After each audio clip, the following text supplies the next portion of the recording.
J'ai dit stop au massacre des enfants à Gaza. La violence n'arrête pas la violence et le feu n'éteint pas le feu. Alors, stop, stop, stop. Ça suffit, trop c'est trop. La vengeance n'apporte jamais la paix. Nous voulons la paix pour chaque peuple et pour chaque homme, quelle que soit sa race et sa religion. Eh bah, à Noël, stop, stop. J'ai dit bien stop, trop c'est trop. Yeah. Vous êtes en couple? Ouais, bien sûr. Ça fait combien de temps que vous êtes en couple? 3 ans. 3 ans? Ok. Vous êtes rencontrés où? Ça m'intéresse grave. Et à l'école? À l'école et tout? À l'école, oui. Ça se voit que. Ouais. Ok, mais Ça se voit que je la connais dès qu'elle est petite. Elle était petite. Mais du coup, est-ce qu'on peut faire un petit test? Vous échangez vos téléphones pendant 20 secondes chacun. Vous Oui, vous oui. donnez le téléphone et tout? Oui, oui. Ouais. Oui, oui, Et oui. tu lui donnes toi? Oui, oui, bien Et sûr. toi aussi? Oui, oui, oui. Ouais. Oui, Ah, vas-y, bon. oui, oui, Mais t'as peur ou quoi? oui, j'ai pas peur, mais tu veux là. Mais oui. Mais on va faire ça? Bah oui. Vous êtes en train de filmer là? Mais oui. Ça fait, mais juste échanger le téléphone 20 secondes. Regarde, elle te donne son téléphone et tu lui donnes ton téléphone.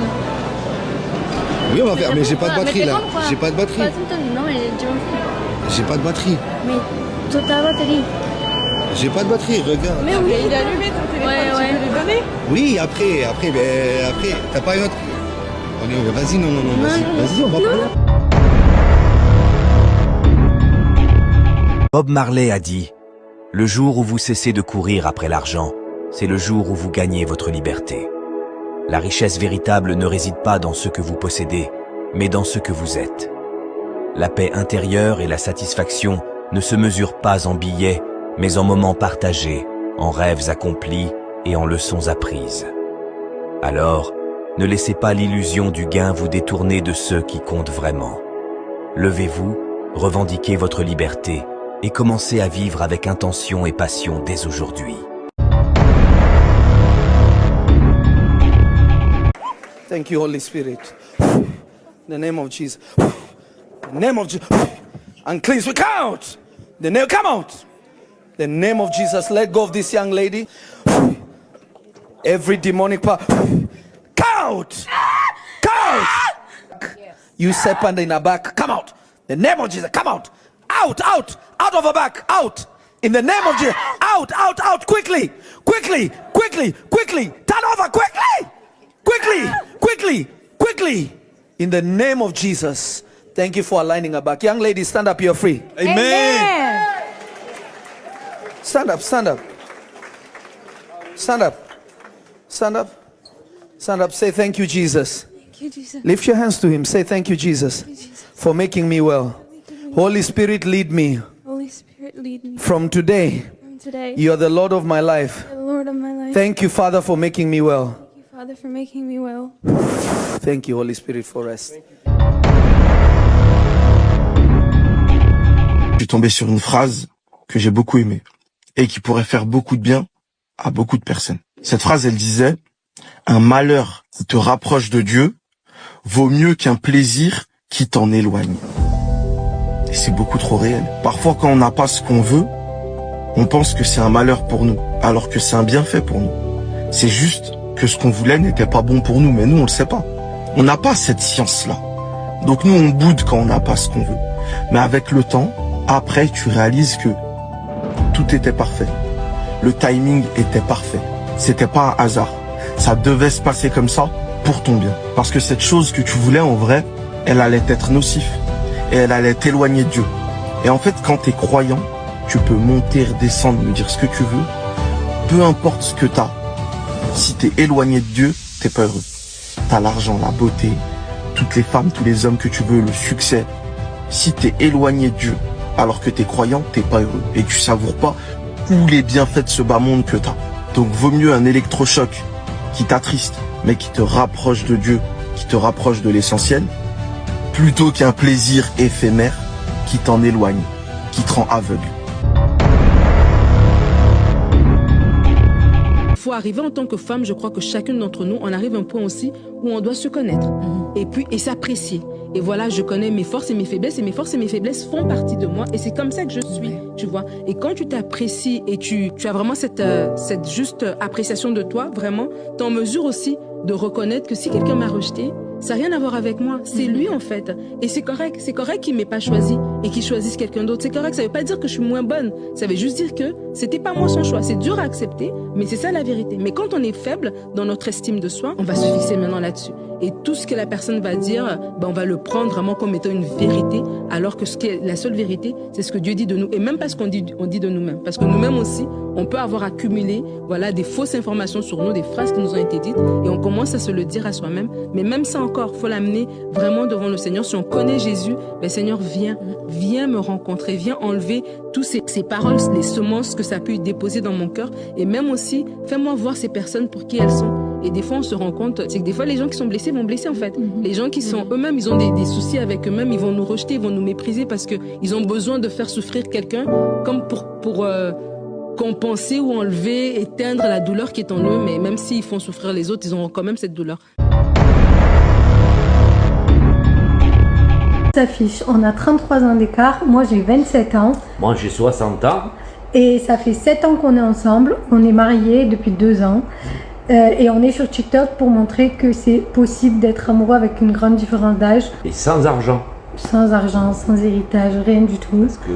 Voilà, ces commentaires ils reviennent tout le temps. Donc non, Eric n'a pas d'argent, il n'a pas... C'est pas ma fille, c'est pas ma petite fille. Voilà, il faut arrêter avec ça. Ma femme. C'est possible de s'aimer avec une grande différence d'âge. Oui, c'est possible, il faut pas croire de suite que c'est pour les papiers. Et il n'y a pas que nous. Pour l'argent, non.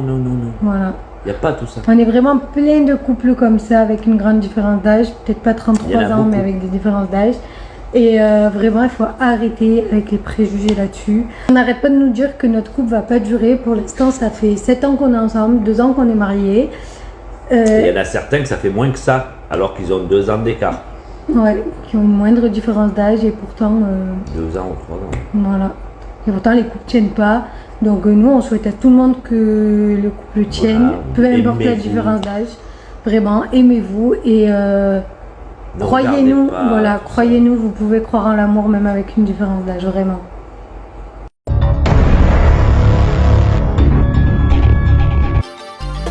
Louez l'Éternel avec des harpes et le tambourin, petit ok, danse.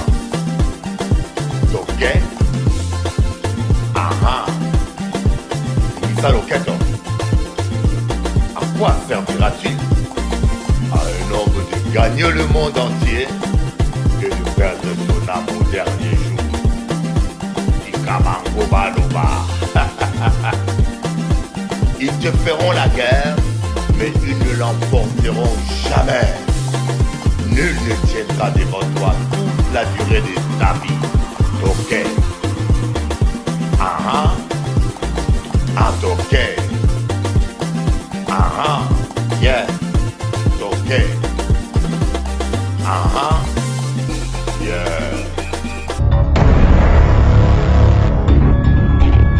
Quand on choisit librement de changer de femme toutes les 5 minutes, ça n'est pas de la liberté, c'est du mal-être. Quand on choisit librement d'acheter 50 paires de chaussures, ça n'est pas de la liberté, c'est de l'esclavage. Quand on choisit librement de suivre le moindre de ses désirs, ça n'est pas de la liberté, c'est de l'immaturité. Quand on choisit librement de prendre de la drogue, ça n'est pas de la liberté, c'est de l'addiction. Quand on choisit librement de faire du mal à quelqu'un d'autre, ce n'est pas de la liberté, c'est de la peur.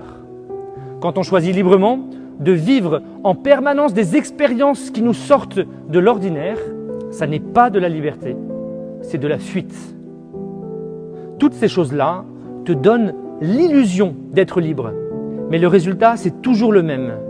C'est l'esclavage, ton esclavage. La vraie liberté, pourtant, existe. Arrête de choisir ce qui te détruit. S'il te plaît, choisis ce qui te rend libre. La vraie liberté ne te pousse jamais vers le mal. Au contraire, elle t'oriente vers ce qui est vrai et vers ce qui te fait vraiment du bien. Cherche ce bien, poursuis-le. et alors tu seras libre.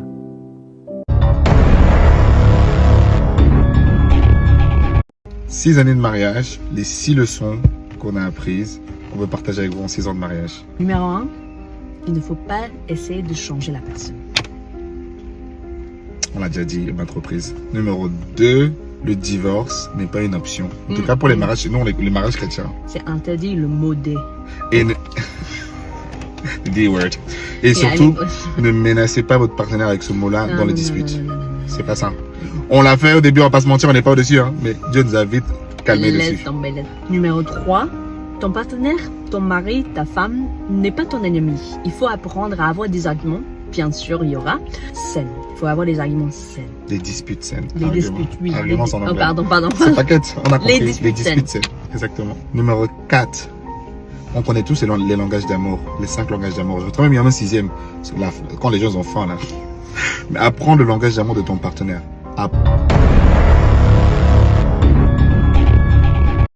J'ai dit stop au massacre des enfants à Gaza. La violence n'arrête pas la violence et le feu n'éteint pas le feu. Alors, stop, stop, stop. Ça suffit, trop c'est trop.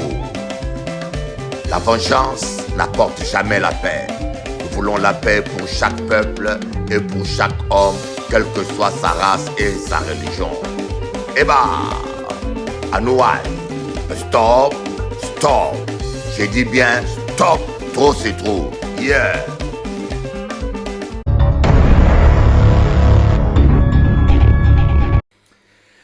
Bonjour, chers amis téléspectateurs.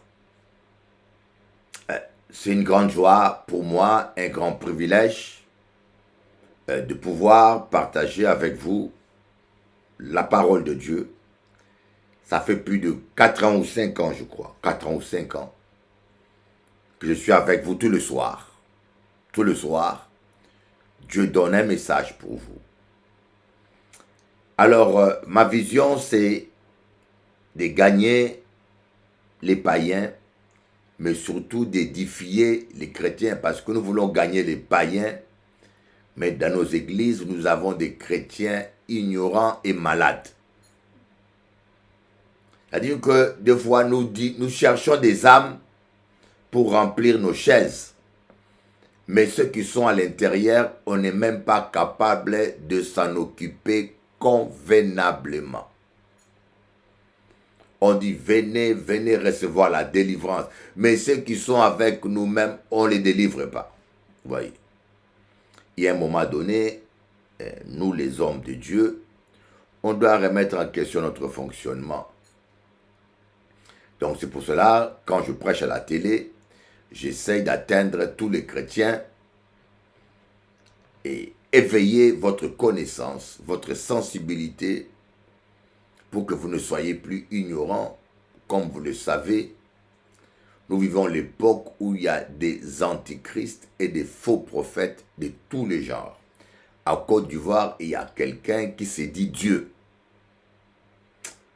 Mon continent, l'Afrique, franchement, mon continent, l'Afrique, des fois j'ai mal pour mes frères parce que c'est le seul continent même où un schizophrène peut être pasteur. Le monsieur était malade mental. Il s'est dit Dieu, il s'est dit qu'il a créé le ciel et la terre, il s'est dit qu'il peut tuer tout le monde, et puis il a un public. Ce qui me choque, lui, c'est un schizophrène, ou bien quelqu'un de démonisé. Mais ce qui me choque, c'est qu'il a un public, et puis des papas, des mamans, 300 personnes assis dans une salle qui écoutaient un malade mental comme ça. Il s'est dit Dieu, il ne vous donne aucune preuve. Il ne vous donne aucune preuve. Il débite sa schizophrénie et les gens quoi?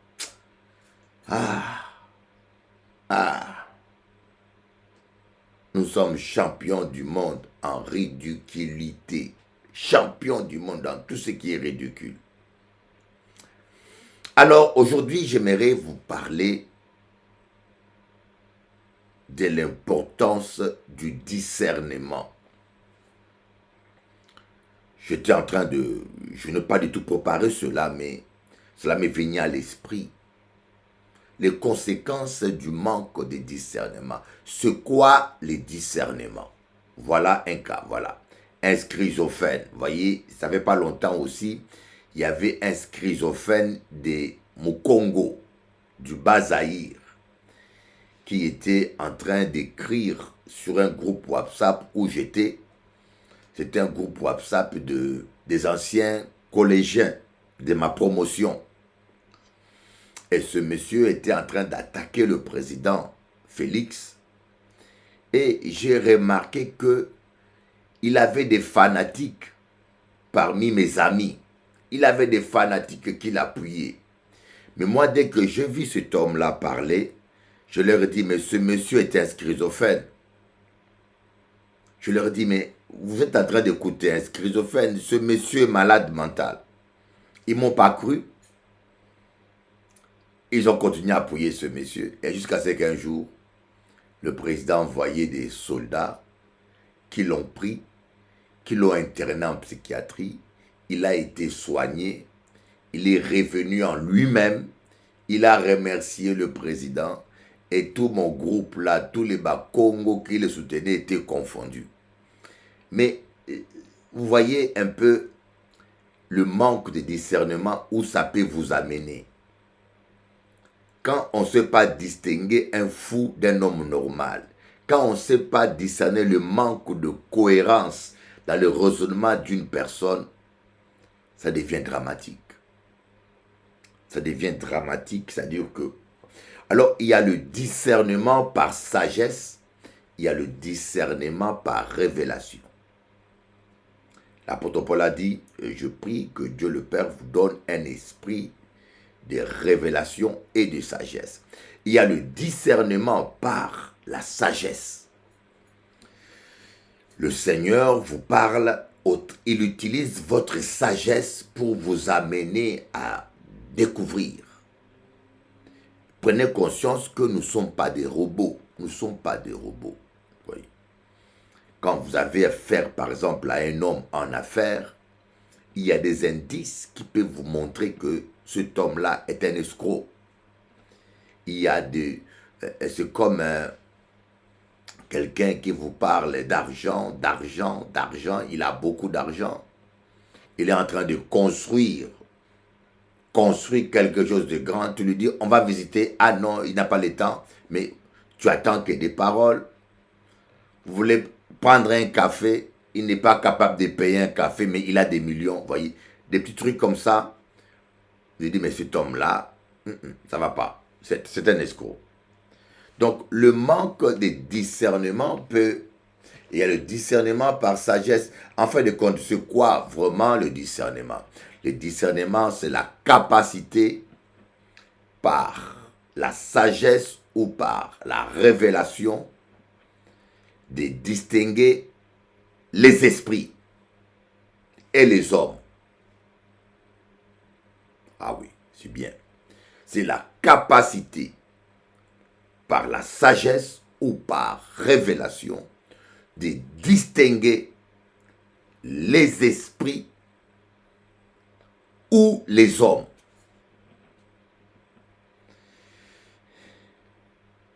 De le juger. Et voyez un exemple, on vit dans un monde aujourd'hui qui est pollué des démons. Je vous donnerai un exemple un jour. J'étais sur YouTube et j'ai vu un soi-disant prophète qui donne les numéros de téléphone des gens. Il dit, il y a quelqu'un qui a le numéro de téléphone qui termine par 12. Il y en a un qui a 4 numéros qui terminent par 15, 25. Dieu me dit, pam, pam, pam, pam. Voyez, je regardais, j'ai senti que c'était de la supercherie, de mensonges. Mais vous voyez, le peuple de Dieu aujourd'hui est tellement abruti et bête qu'ils n'ont pas les discernements. Ils sont trop charnels. Ils sont trop mondains. Ils ne pensent qu'à l'argent, ils ne pensent qu'au mariage, ils pensent qu'au bien matériel. Ils cherchent que le bien-être matériel. l'apôtre Paul dit, si c'est pour le bien de cette terre que nous sommes chrétiens, nous sommes les plus malheureux des êtres humains. Si c'est pour seulement être guéris, pour le bien matériel que nous venons à Jésus, nous sommes, voyez, nous sommes les plus malheureux. Bon, il y a des chrétiens comme ça. Il ne prie pas à la maison, il ne gêne pas, il est charnel, il vit dans le mensonge. Mais une telle personne ne peut pas avoir le discernement parce qu'il n'est pas en communion avec le Saint-Esprit et il n'a même pas une intelligence renouvelée. Parce que les chrétiens ne sont pas enseignés et que les chrétiens manquent le discernement, les faux prophètes prospèrent. Les faux prophètes pullulent partout. Eh bien oui, le peuple de Dieu aujourd'hui, mon peuple périt parce qu'il manque la connaissance. Est-ce que c'est moi qui ai inventé ça? Quelqu'un qui manque la connaissance, il est bête. Voilà, il y a Caroline qui me dit, le peuple de Dieu est bête. Mais ils sont bêtes. Voyez. Mon peuple périt parce qu'il lui manque la connaissance. Nous sommes en train de périr parce que nous sommes ignorants. Et la faute, ce n'est pas seulement au peuple, surtout aux serviteurs. Au lieu de rabâcher, parler tout le temps de la sorcellerie, du diable, des démons, midi 14h, parler de l'argent, enseignez-leur à garder mes commandements. On doit enseigner aux chrétiens à garder le commandement de Dieu, à vivre la parole de Dieu. On doit former des vrais disciples et pas des fanatiques.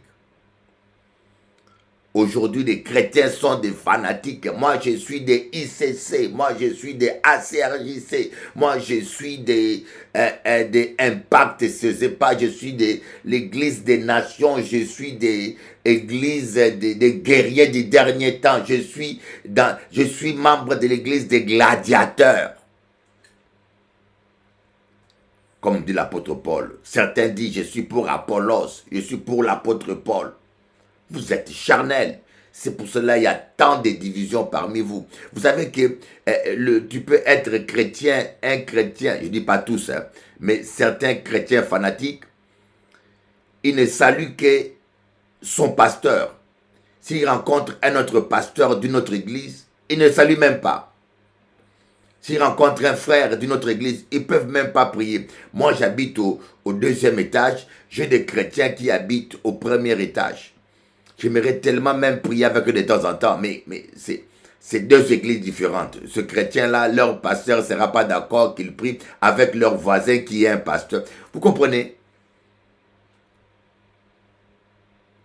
On est tombé trop bas. Trop bas.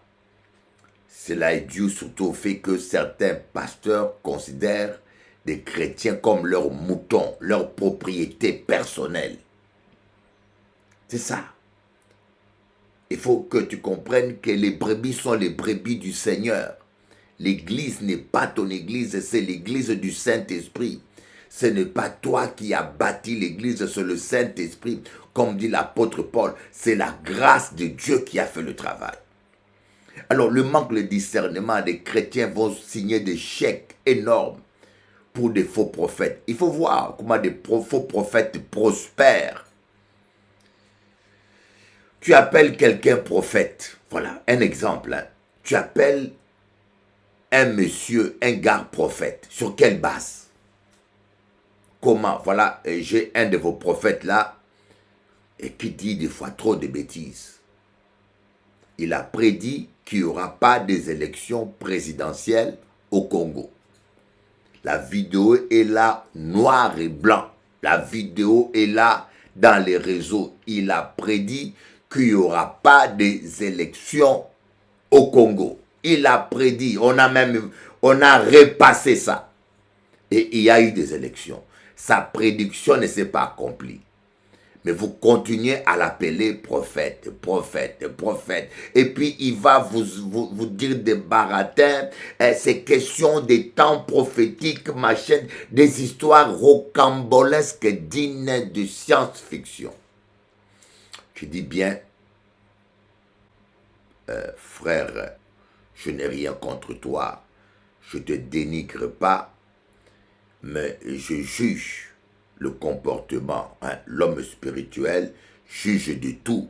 Moi, je suis un observateur, je juge et je regarde. La Bible dit que lorsque quelqu'un prédit comment reconnaître un prophète, lorsqu'il prédit quelque chose et que la chose ne s'accomplit pas, ce n'est pas un prophète que Dieu a envoyé. D'après l'Ancien Testament, il doit être lapidé, même brûlé. Vous vous rendez compte? C'est grave de mentir. Vous voyez, le manque d'enseignement, vous voyez, bon, je vais enlever son nom quand même à la télé pour ne pas créer des polémiques. Voyez, vous ne pouvez pas prédire des choses. Mais tu appelles quelqu'un prophète sur quelle base? Comment reconnaît-on un prophète? On reconnaît un prophète par la prédiction. Il doit prédire au moins 2 choses à la nation ou à l'église, claires, qui doit s'accomplir. La Bible, quand on parle de prophète dans la Bible, c'est relié à la prédiction. Alors que l'encouragement, ça c'est les prophéties. Les prophéties, c'est encourager. Là, ce sont des simples prophéties. Ce n'est pas parce qu'on fait tomber les gens qu'on est un prophète. Ce n'est pas parce qu'on prêche bien qu'on est un prophète. Non, c'est parce qu'on prédit. Moi, par exemple, je prédis des choses devant la radio colombienne. Je suis allé en Colombie, devant la radio colombienne, voyez, à Barranquilla. Et j'ai dit devant toute la Colombie, le chef des FARC, les rebelles FARC, ça fait 40 ans que la Colombie est saignée. Le Saint-Esprit m'a saisi, parce que ces gens-là, les rebelles, quand ils vont dans un village, ils attrapent un pasteur évangélique, ils l'éventrent, ils mettent la Bible dans son ventre. Quand on m'a dit ça, j'étais à la radio à Barranquilla, le Saint-Esprit m'a saisi, je dis, écoutez, monsieur, cette année, Dieu te donne le temps de la repentance. Si tu ne te répands pas, cette année ne passera pas, tu mourras. Et puis la preuve que je donne, que c'est Dieu qui va te frapper, tu ne mourras pas dans la guerre, ni par les armes. Tu mourras de toi-même, par la main de Dieu. Personne ne te touchera. Quand je prophétisais là, devant la radio colombienne, 1 mois n'est pas passé, le gars a piqué une crise cardiaque, il est mort. Ça fait plus de 40 fois que les gens prédisent sa mort, ça ne se réalise jamais. Mais ce jour-là, un vrai prophète a dit, pas plus de 1 mois, il est mort. Ils ont caché la nouvelle pendant 3 mois et après les bouillons ont commencé à s'effriter, ils l'ont annoncé. On appelle ça prophète. Bien que je n'aime pas me présenter comme un prophète et que certains prophètes m'ont déjà reconnu comme prophète, mais le titre ne fait pas, le titre n'est pas intéressant. Le plus important, c'est que Jésus-Christ soit glorifié. Deuxième prédiction que je fais devant la nation de la Guadeloupe, quand il y avait le cyclone Marilyn. D'ailleurs, j'avais dit qu'il n'y aura aucun cyclone majeur qui va traverser la Martinique. J'ai déclaré la Guadeloupe. J'ai déclaré ça quand je suis arrivé en Guadeloupe.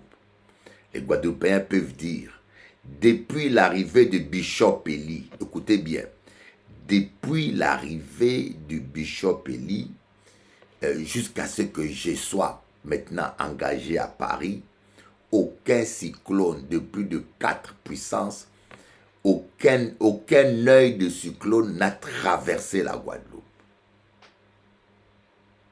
Jusqu'à ce que je commence l'église à Paris. Plus de 20 ans, je me suis installé en Guadeloupe.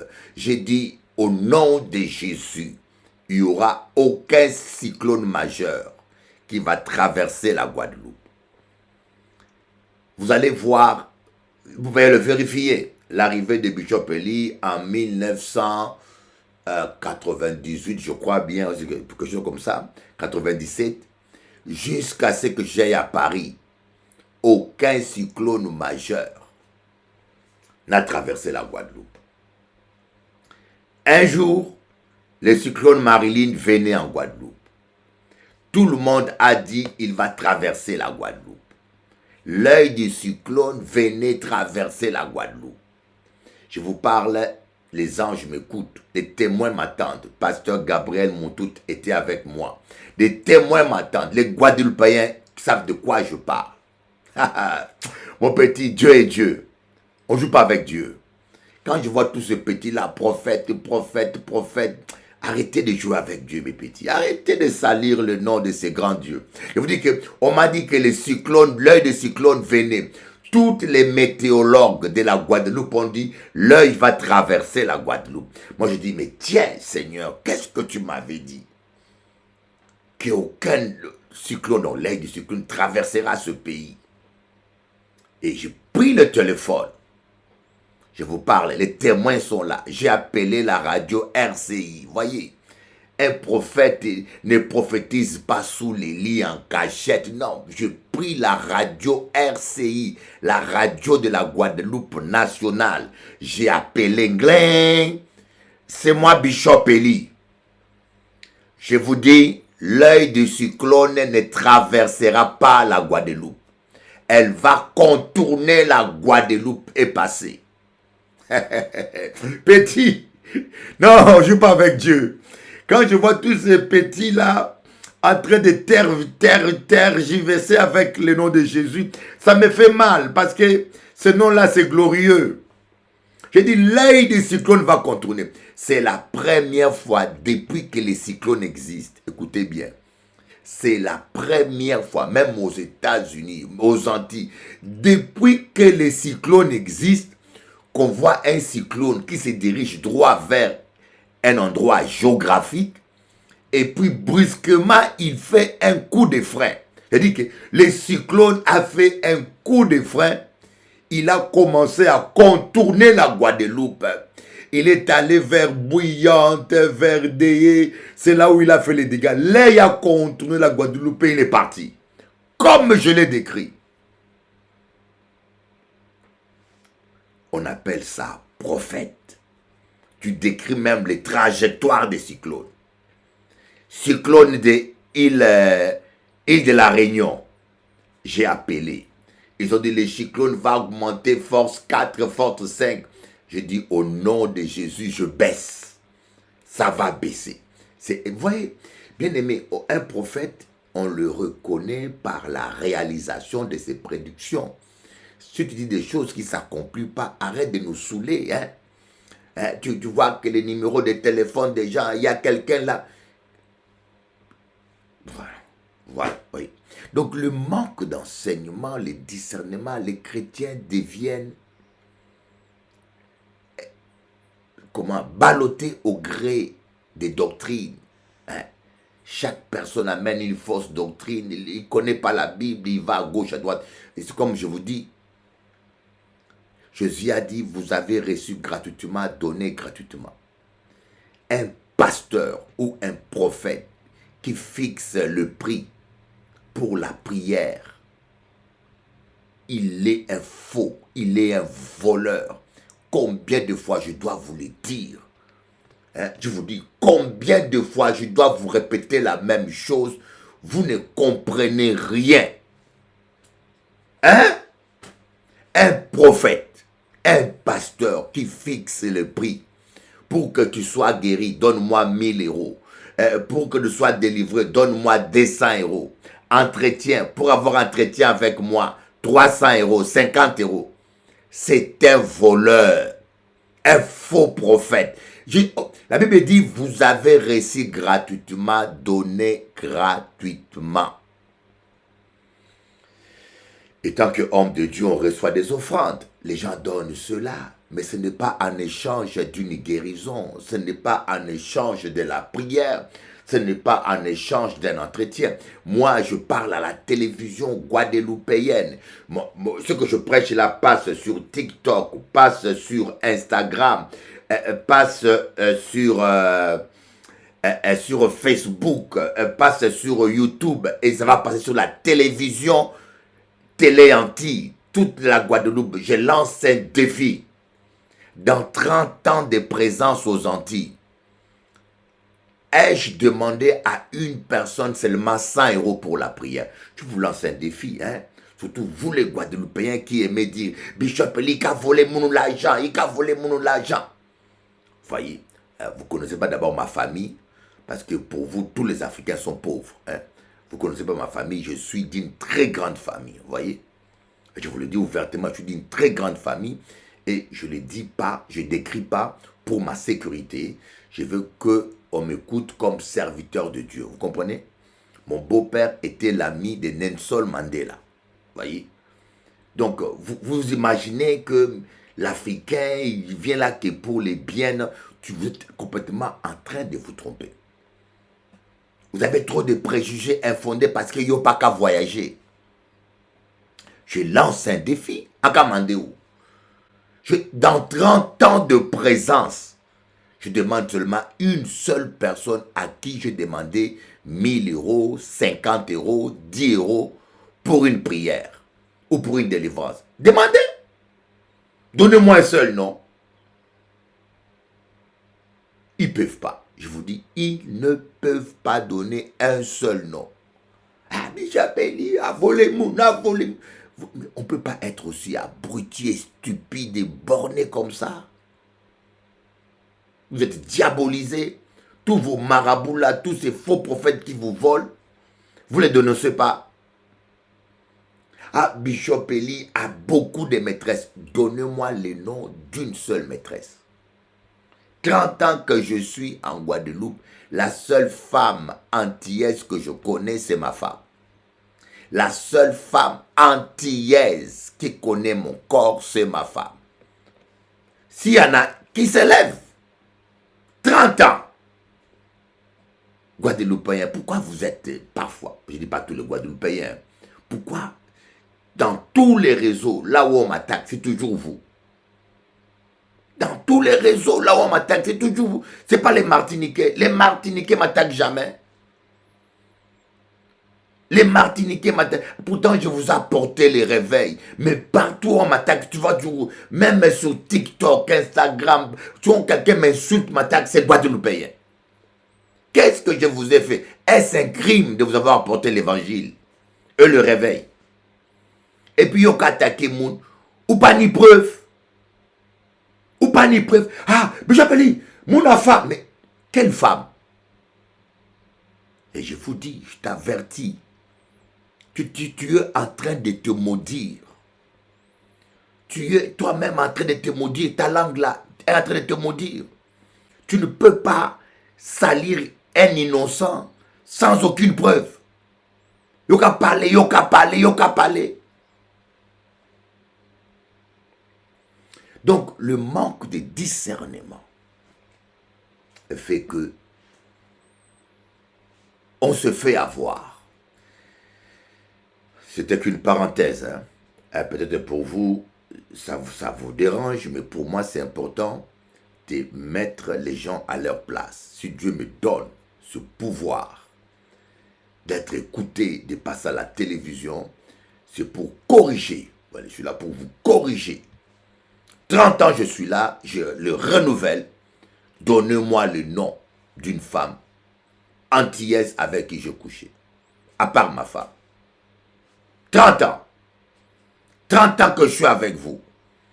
Qu'une seule personne me dise, Bishop Eli m'a demandé 100 € pour la prière. Vous n'êtes pas capable. Vous n'êtes pas capable. Mais vous parlez, vous parlez, vous parlez, vous parlez. Salir un homme de Dieu parce que c'est le diable qui vous manipule.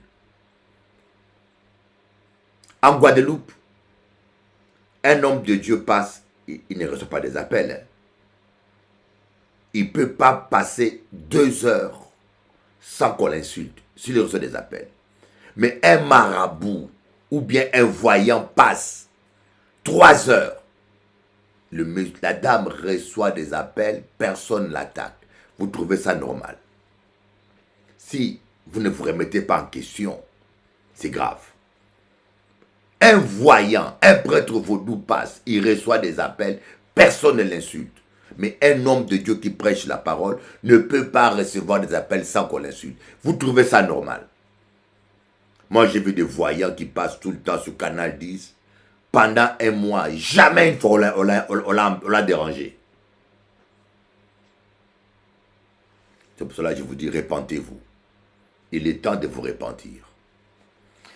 Donc, le discernement est très important. Parce que quand vous manquez le discernement, voyez, vous allez maudire les gens. Voyez. Par exemple, moi, je sais que le Guadeloupéen n'est pas obligatoirement méchant.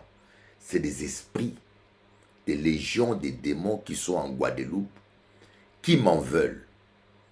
Les démons en Guadeloupe m'en veulent parce que j'ai apporté les réveils. Et ils sont toujours en train de m'attaquer. Heureusement que j'ai ma vie en ordre. Sinon, je serais plus vivant. J'ai failli mourir 3 fois. Le prince de la Guadeloupe, les démons qui dominent la Guadeloupe, étaient venus. Je l'ai entendu de mes oreilles en vision pour m'attaquer. Dieu m'a caché à ses yeux. Il m'a cherché. J'étais seul à Bémao. Il ne m'a pas trouvé. J'entendais ses pas. Les pas comme d'un géant de 100 mètres. Boum, boum, boum, boum, boum. Je vous parle, le Saint-Esprit est témoin. J'ai failli mourir en Martinique, à l'hôtel. C'est le sang de Jésus-Christ qui m'a sauvé. Et aussi encore à Sainte-Anne, il n'y a pas longtemps. Ma vie est entre les mains de Dieu. Voilà, il faut comprendre. C'est-à-dire que si tu n'as pas le discernement, tu vas maudire les gens, alors que les gens sont des innocents.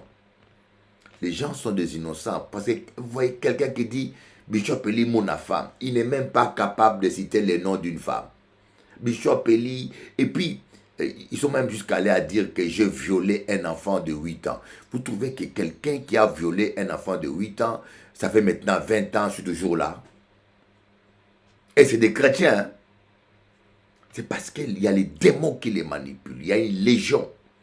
Alors, si je n'ai pas le discernement, je vais en vouloir à ces gens. Je vais les maudire et les en vouloir.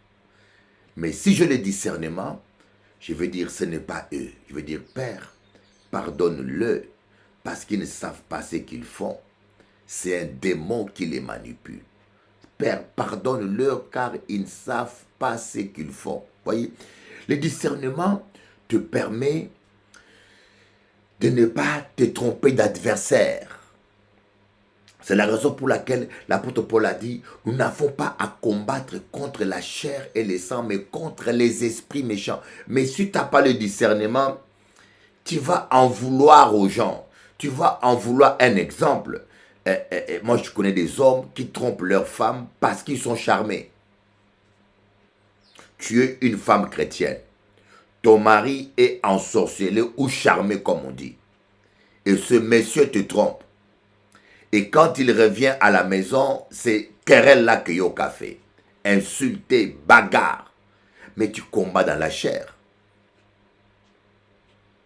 Et tu penses que parce que tu cries sur lui, parce que vous vous battez, parce que tu l'as griffé, parce que vous êtes chamaillé, que ce monsieur-là sera délivré.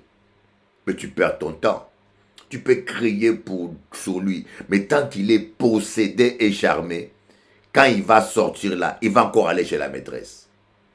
C'est pour cela que l'apôtre Paul dit, nous n'avons pas à combattre contre la chair et le sang. La plupart des gens qui vous combattent, ou qui vous en veulent, ou qui parlent mal de vous, la plupart sont innocents.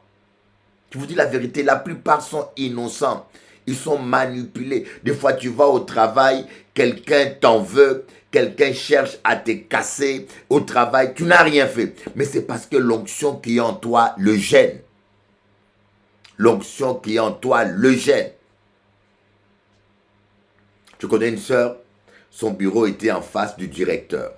Une sœur, son bureau était en face du directeur. Et cette sœur priait beaucoup. Dès que le nouveau directeur est venu, il a décidé de le déplacer. Parce que le monsieur est un sataniste, franc-maçon. Il était gêné. Mais la sœur qui a été déplacée, elle a commencé à pleurer en elle-même. Elle a commencé à se poser. Parce qu'elle manque le discernement. La plupart des fois, on n'a pas affaire à des hommes, mais à des esprits mauvais qui les manipulent.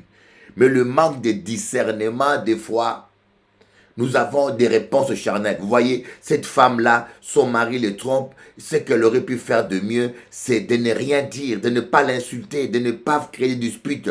Le mieux qu'elle aurait dû faire, c'est rentrer en jeûne intense, jusqu'à ce que son mari soit délivré.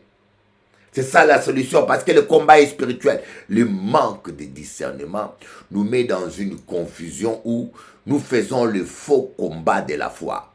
Mais Paul dit à Timothée, Timothée, combat le bon combat de la foi. Sans le discernement, le peuple est sans frein.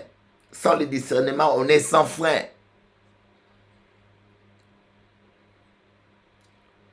Ta femme peut te tromper parce qu'on l'a charmée. Je sais de quoi. J'en parle souvent. Je l'ai vécu. Mais Dieu m'a fait la grâce. Elle n'est pas tombée.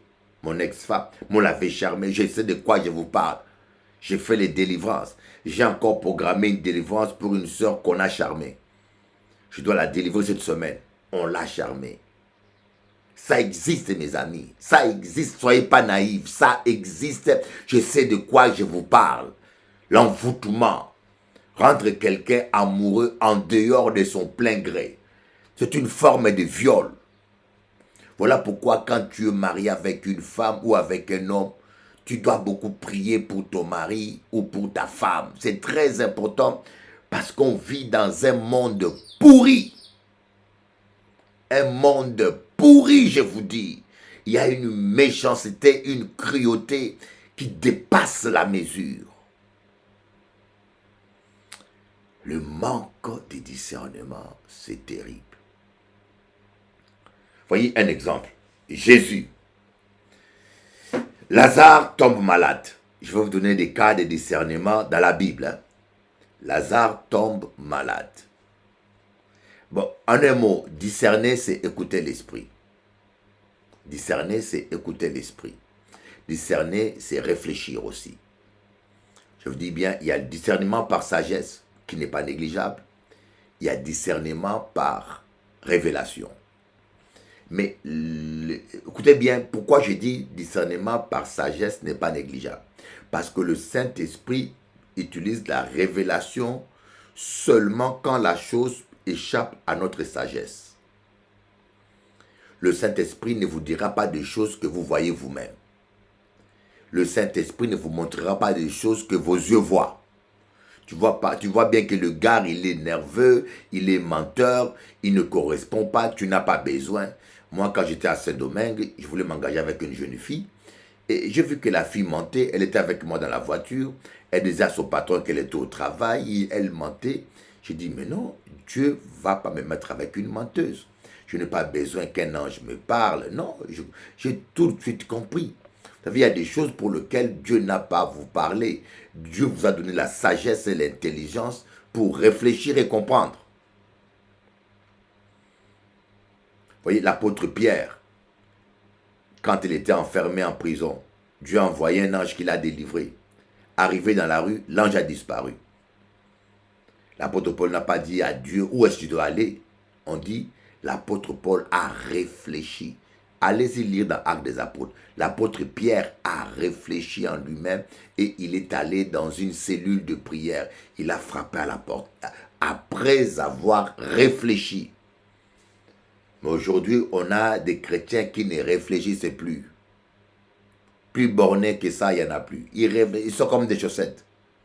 Ils ne réfléchissent plus.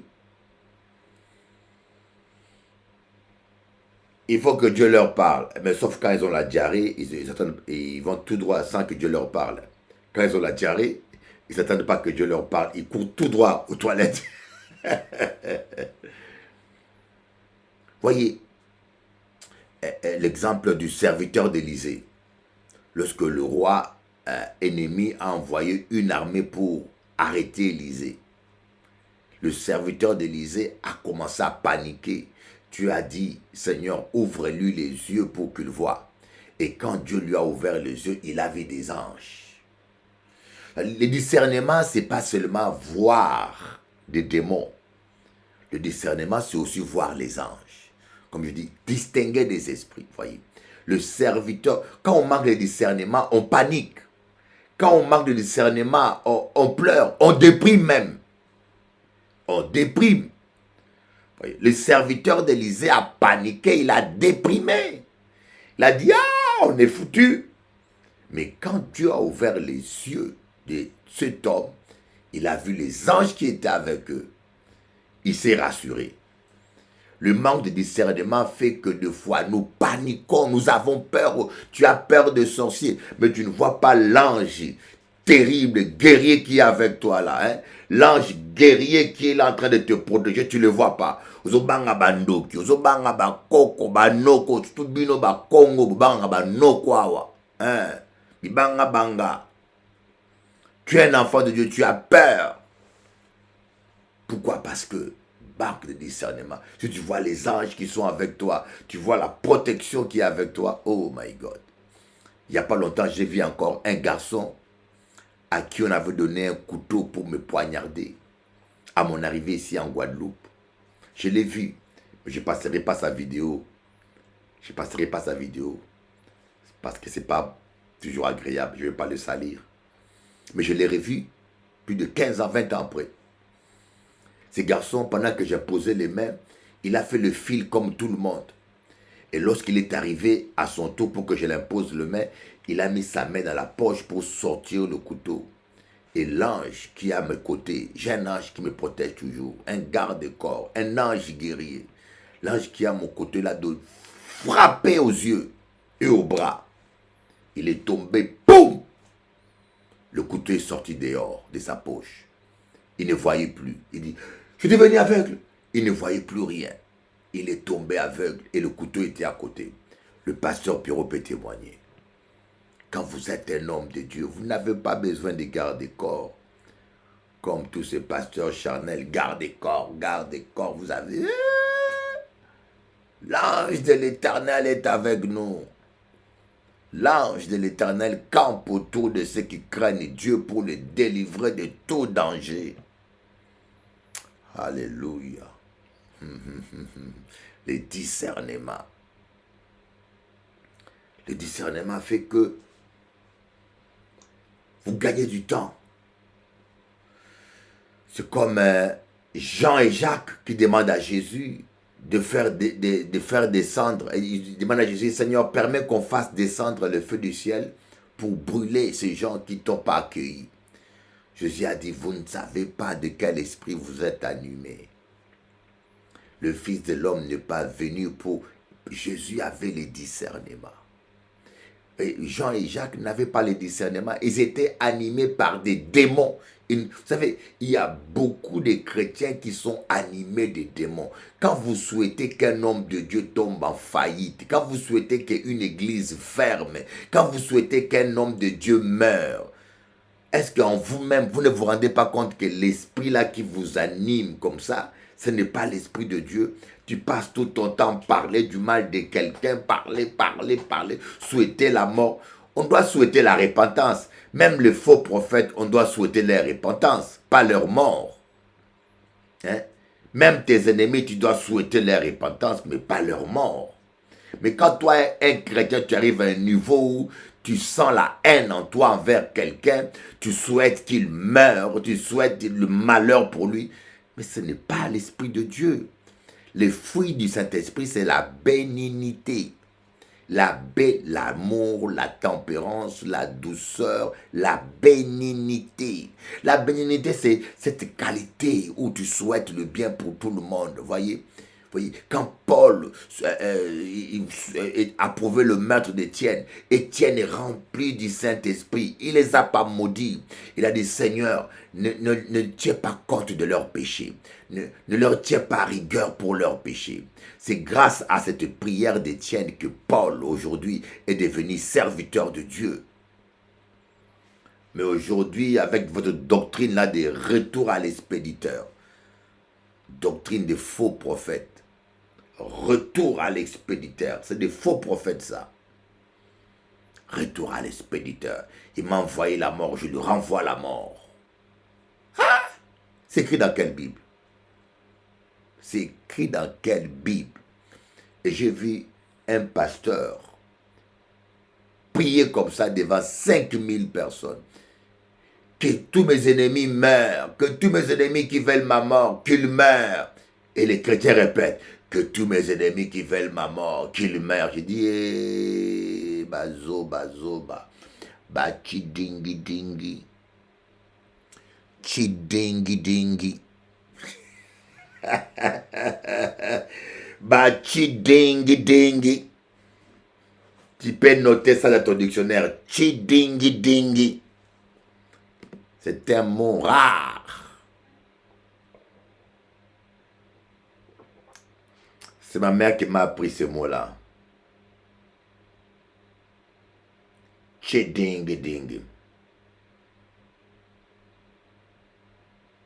Ah, retour à l'envoyeur, voilà, à l'expéditeur. Est-ce que c'est biblique? Il m'a envoyé la maladie, je lui renvoie la maladie. La Bible dit, ne rendez pas le mal pour le mal, mais soyez vainqueurs du mal par le bien. Il m'a envoyé la maladie, moi je réclame sa repentance. Je réclame qu'il ait la révélation de Jésus-Christ pour qu'il soit délivré de l'esprit de jalousie et de méchanceté qu'il utilise. Amen. Le discernement, mes amis, le discernement va vous aider à prier avec efficacité. Tu vas citer les démons par son nom. Voyez, avec efficacité. Le discernement va t'aider à comprendre qu'est-ce qui ne va pas dans ta vie, dans ta famille. La Bible dit, sans révélation, le peuple est sans frein. Trop de chrétiens aujourd'hui vivent dans les tâtonnements, tâtonner, esprit de... Vous savez, j'ai vu quelqu'un qui délivrait une sœur il y a longtemps, il y a plus de 30 ans. Alors, le gars n'a pas le discernement et il a fait aux devinettes. La sœur tombe par terre, esprit d'adultère. Aucun. Et puis il dit, esprit d'adultère devant son mari. Et son mari s'est fâché. Son mari m'a dit, mais pourquoi le monsieur chasse l'esprit d'adultère dans ma femme? Donc ma femme a commis l'adultère. Il a failli créer un problème dans le couple. Après, le démon ne sort pas. Esprit de tel. Et il a chassé, le démon ne sort pas. Comme la sœur faisait chi, chi, chi, chi, chi, chi, chi, chi, chi, chi. Le frère a dit, esprit de chi, chi, chi. Le mari de la sœur est venu me voir, m'a dit, Bishop Eli, De Gaulle. On m'appelait De Gaulle. De Gaulle, tu te rends compte? Hein? Le frère dit, esprit de chi, chi, chi dans ma femme. Est-ce que ça existe, esprit de chi, chi, chi? Ah là là là là là là. Comme on dit, tambola mokilo mona makambo petit. Tambola mokilo mona makambo. Harema sotoro baba. Alléluia. On a besoin, il faut dire, Seigneur, donne-moi le discernement. L'esprit de sagesse et de discernement. Et surtout, ne vous précipitez pas à juger. Ne vous précipitez pas. Il faut, avant de juger, il faut consulter le Saint-Esprit. Et pour avoir le discernement, c'est seulement vivre dans la sainteté et cultiver l'intimité avec le Seigneur. Passer 2 heures dans la prière. Voilà, c'est seulement ça. C'est pas magique. Devenez amis du Saint-Esprit. Il vous montrera des choses extraordinaires. Mes amis, ce monde est pourri. Ce monde-là, vous voyez, pourri. Tous vos stars-là, la plupart de vos stars se sont fait... On les a fait la pénétration par derrière. Je ne vais pas dire le mot pour que ça ne soit pas sanctionné. La plupart de vos stars-là, Usher, rappeurs, machin, ce sont des gens, vous voyez, peuvent d'adieu les a défoncés par derrière. Alors des gens qui sont diabolisés comme ça, possédés comme ça, qu'est-ce qu'ils peuvent vous communiquer? Voilà pourquoi ils chantent des obscénités, des obscénités, parce qu'eux-mêmes sont obscènes. Vous voyez, c'est ça les idoles des jeunes. Les idoles des jeunes qui sont en train de détruire la jeunesse. Lui-même, il est détruit à l'intérieur. Il va t'amener où? On ne donne que ce qu'on a. Il a la destruction en lui. Son âme est déjà détruite. Que Dieu nous fasse grâce. Que Dieu vous ouvre les yeux spirituels.